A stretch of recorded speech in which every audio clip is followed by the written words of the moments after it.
दोस्तों अगर आरबीआई तरफ से दोस्तों न्यू गाइडलाइन जारी की गई सेविंग अकाउंट संबंधित दोस्तों, तो हम वीडियो में बात करेंगे सेविंग अकाउंट से संबंधित न्यू रूल्स क्या है, 2024 में क्या थे और 2025 में क्या है। दोस्तों अगर आपने इन नियमों को नहीं जाना दोस्तों, आयकर विभाग का नोटिस आपके पास जरूर आना तय है। दोस्तों जो कैश डिपॉजिट लिमिट क्या है, हम एक फाइनेंस ईयर में कितने पैसे सेविंग अकाउंट में जमा कर सकते हैं दोस्तों, कौन से हमारे अकाउंट बंद होने जा रहे हैं दोस्तों, कौन सा पैसा हमारा जब्त होने जा रहा है आरबीआई के रूलों के अनुसार। दोस्तों नमस्कार साथियों, अगर मेरे चैनल पर नए हैं चैनल को प्लीज सब्सक्राइब कर देना, वीडियो को लाइक एंड शेयर कर दोस्तों। तो आज हम बात करेंगे सेविंग अकाउंट से संबंधित सारी बातें बताएंगे दोस्तों इस वीडियो में। आपने अगर वीडियो पूरी देखी दोस्तों तो आपको कभी पछताना नहीं पड़ेगा। सेविंग अकाउंट से संबंधित कोई भी आपको डाउट नहीं रहेगा, कितने पैसे हम जमा करें एक फाइनेंस ईयर में, एक दिन में कितने पैसे निकाल सकते हैं। अगर हम इनकम टैक्स नहीं दे रहे दोस्तों, कोई इनकम टैक्स नहीं दे रहे दोस्तों, हम कैश डिपॉजिट की बात करेंगे। अगर तो हम सबसे पहले बात करते हैं एक फाइनेंशियल दोस्तों, एक जो आयकर विभाग का नियम होता है दोस्तों, एक फाइनेंशियल क्या चलता है सादा भाषा में दोस्तों, एक साल होती है 1 जनवरी से लेकर 31 दिसंबर तक। मगर जो आरबीआई के रूल्स हैं दोस्तों उनमें या आयकर विभाग के रूल्स हैं उसमें एक फाइनेंशियल मानी जाती है 1 अप्रैल से लेकर 31 मार्च तक दोस्तों, यानी 1 अप्रैल 2024 से जो फाइनेंशियल चालू हुई थी पिछली बार दोस्तों, मगर साल तो नया आ गया 2025 हो गया, मगर वो 31 मार्च 2025 तक एक साल रहेगी आरबीआई के अनुसार। अगर इस साल में अगर आप एक साल में लेन देन की सीमा क्रॉस करते हैं, कोई व्यक्ति क्रॉस करता है यानी कैश डिपॉजिट से ज्यादा जमा करता है दोस्तों, तो क्या होगा उसके बाद इनकम टैक्स का नोटिस आना है। नोटिस कितना आएगा दोस्तों, 20% तक पेनल्टी पड़ सकती है। अगर आपने आरबीआई जवाब पर नहीं दिया दोस्तों 300% तक पेनल्टी पड़ सकती है। अगर आपके जो जवाब दिया हमने कैश डिपॉजिट लिमिट दोस्तों क्रॉस करी है, आरबीआई की तरफ जो नियम है या आयकर विभाग के नियम है दोस्तों, एक तो आरबीआई के छापा आएगा और जो दोस्तों केंद्र सरकार ने भी दोस्तों नियमों को चेंज कर दिया 2025 में, उनका भी दोस्तों आपको जवाब देना मुश्किल हो जाएगा। तो ध्यान रखें दोस्तों, इस वीडियो को आप पूरा देखिए। जैसा कि आपको मालूम होगा एक फाइनेंशियल एक साल में जो आयकर विभाग का दोस्तों उसमें पैसे डिपॉजिट करने, कैश डिपॉजिट दोस्तों हम बात कर रहे हैं केवल कैश डिपॉजिट। कैश डिपॉजिट यानी केवल 10 लाख रुपए आप इस एक फाइनेंशियल में जमा कर सकते हैं। कोई कहेगा मेरा तो एक चाहे व्यक्ति के 5 अकाउंट है 10 अकाउंट है, टोटल मिला के दोस्तों किसी ने मान लो एक फाइनेंशियल में एसबीआई में 5 लाख जमा कर दिए, केंद्र बैंक में 2 लाख जमा कर दिए दोस्तों, बचे कितने 7 लाख हुए, बचे 2-3 लाख रुपए। अब उसके 5 अकाउंट दोस्तों और बचे, वो चाहेंगे मैं सब में एक लाख रुपए और जमा कर दोस्तों, ऐसा नहीं होगा।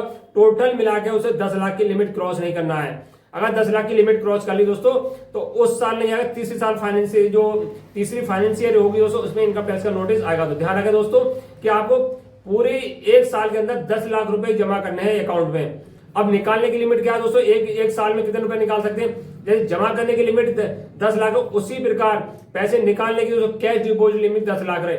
चाहे 10 लाख रुपए दोस्तों आपको एक साल में 5 अकाउंट से निकाल सकते हैं, चाहे एक अकाउंट से निकाल सकते हैं पूरी साल में। तो दोस्तों ध्यान रखें कि आपको एक साल में 10 लाख जमा कर सकते हैं। न्यू रूल्स दोस्तों 2024 में थे और 2025 में दोस्तों सेविंग अकाउंट से संबंधित भी रूल चेंज हुए दोस्तों। पहले हम 24 की बात कर रहे थे कि 10 लाख की लिमिट है, 10 लाख की लिमिट क्रॉस करेंगे इनका पैसा का नोटिस आएगा एक फाइनेंस ईयर में। अब बात कर लेते हैं कि एक दिन में हम कितने कैश डिपॉजिट कर सकते हैं दोस्तों।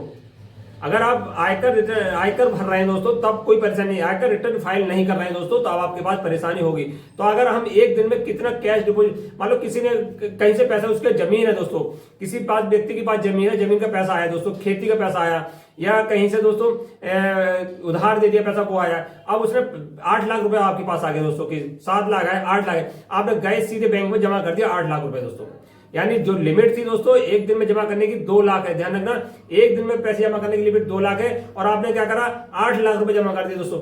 तो अब क्या हो नियम बना दिया है आरबीआई तरफ से दोस्तों, अगर कोई हर 3 महीने में जो कैश डिपॉजिट लिमिट होती है दोस्तों सीधे सूचना जो बैंक है दोस्तों सीधे आयकर विभाग को देता है। इस व्यक्ति ने जो 10 व्यक्ति हैं या 15 व्यक्ति हैं 100 व्यक्ति हैं, इन्होंने इतने रुपए कैश में जमा करा हमारे बैंक में दोस्तों, तो क्या होगा आपने 8 लाख रुपए मिला, आपके 5 अकाउंट, आपको पता था कि 2 लाख रुपए लिमिट है, आपके 5 अकाउंट दोस्तों, तो आपने किसी में 1 लाख जमा कर दिया, किसी में 2 लाख जमा कर दिया, किसी 3 लाख जमा कर दिया। सारा जो पैसा जमा हो रहा है दोस्तों वो आपके पैन नंबर पे जमा हो रहा है। ध्यान रखना क्योंकि पैन नंबर, मोबाइल नंबर, आधार नंबर हर एक बैंक में लगा हुआ है आपका। आपने जमा कर दिया हर एक बैंक में तो 1-1 लाख रुपए जमा कर दिया, 1.5 लाख रुपए जमा कर दिया, मगर 3-3 महीने में जो अपने सूचना पहुंचाती है आयकर विभाग के लिए दोस्तों, तो आपने जो पैन नंबर मिला दोस्तों, पैन नंबर में सारे आपका जो एक दिन में लिमिट क्रॉस कर लिया आपने 2 लाख की जगह 8 लाख दोस्तों, जो आयकर विभाग को पता चल जाएगा आपने एक दिन में 8 लाख रुपए जमा करे इस व्यक्ति ने। तो क्या होगा दोस्तों उस साल फाइनेंशियल जिस साल आपने जमा करोगे उसमें इंतजार करता है आरबीआई जो आयकर विभाग होता है कि कि शायद ये जो पैसे जमा करे हैं ये इसका जवाब देगा, यानी आयकर रिटर्न फाइल करेगा। उसमें क्या होता है आयकर रिटर्न में कि आपको जवाब देना पड़ता है कि मेरे ये पैसे आए थे, मेरे किस इनकम से आए हैं, कहां से, खेती से आए हैं, तो आपको उसमें जवाब देना पड़ता है। वो अगर आपने उस साल जवाब नहीं दिया तो अगले साल भी और इनका देखा जवाब देगा, तीसरे साल आपके पास नोटिस आएगा कि आपने 8 लाख रुपए किस मद से आए थे, कहां से आए दोस्तों। अगर संतुष्ट कार्यवाही हुआ तब तो आपके पास कोई बात नहीं, संतुष्ट नहीं हुआ संतुष्ट दोस्तों फिर पेनल्टी बढ़ना तय है दोस्तों।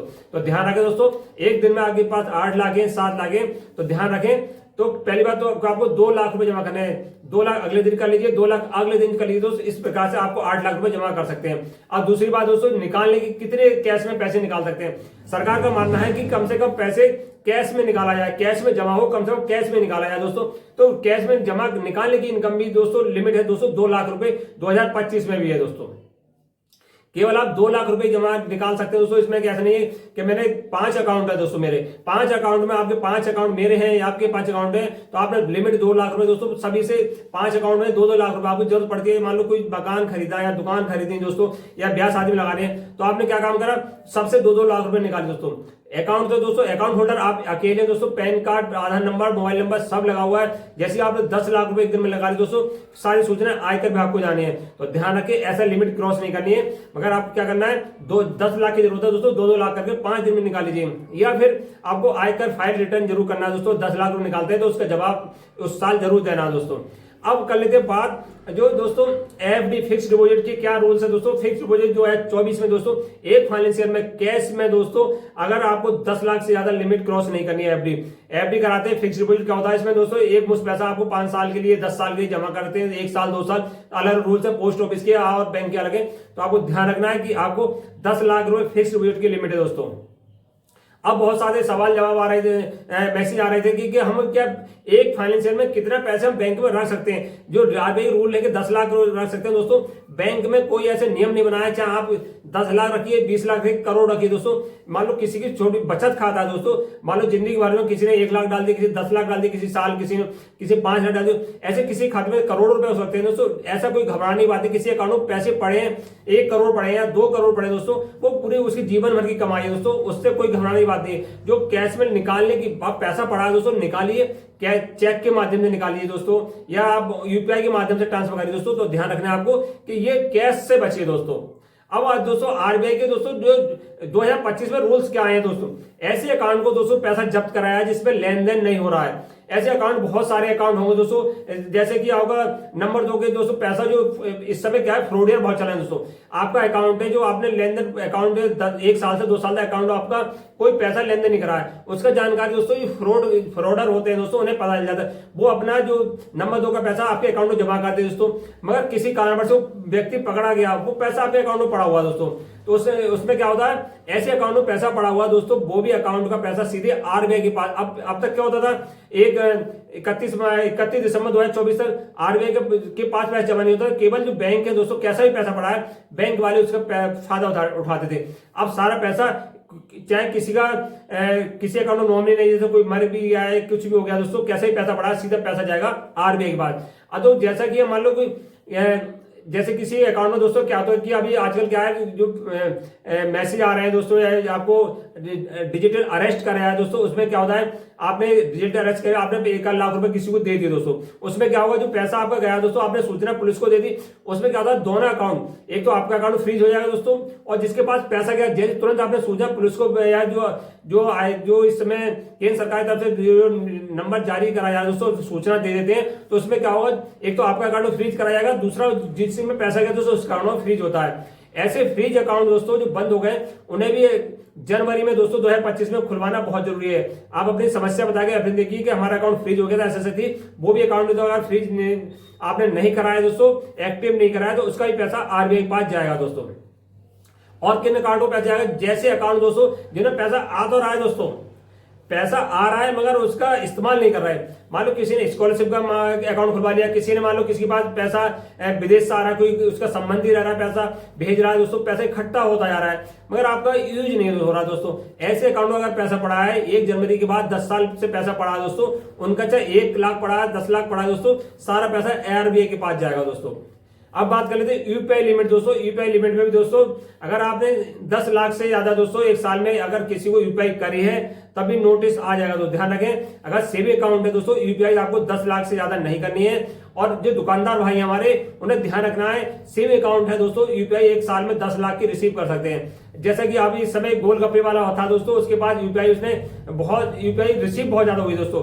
उसके बाद आयकर विभाग का नोटिस इस समय सुर्खियों में चल रहा है, नंबर 1 पे दोस्तों ट्रेंड कर रहा है दोस्तों ट्विटर पे, क्योंकि उसने इतना इनकम हो रही थी दोस्तों, जो सेविंग अकाउंट में दोस्तों करोड़ रुपए की इसमें यूपीआई पाई गई दोस्तों। ध्यान रखें, अगर आपको यूपीआई या करंट अकाउंट पैसे ज्यादा जमा करें तो करंट अकाउंट आपको ओपन कराना है दोस्तों। तो आरबीआई के रूल्स है, न्यू रूल्स ये है दोस्तों कि आपको सेविंग अकाउंट में एक्टिव कराना है। आपका अकाउंट बंद पड़ा है दोस्तों तो एक्टिव करा लीजिए। जनवरी आपके पास मौका है, नहीं सारा पैसा कहां जाएगा, सीधे आरबीआई के पास जाएगा। आरबीआई से पैसे वापस करना बहुत मुश्किल है दोस्तों। नमस्कार साथियों।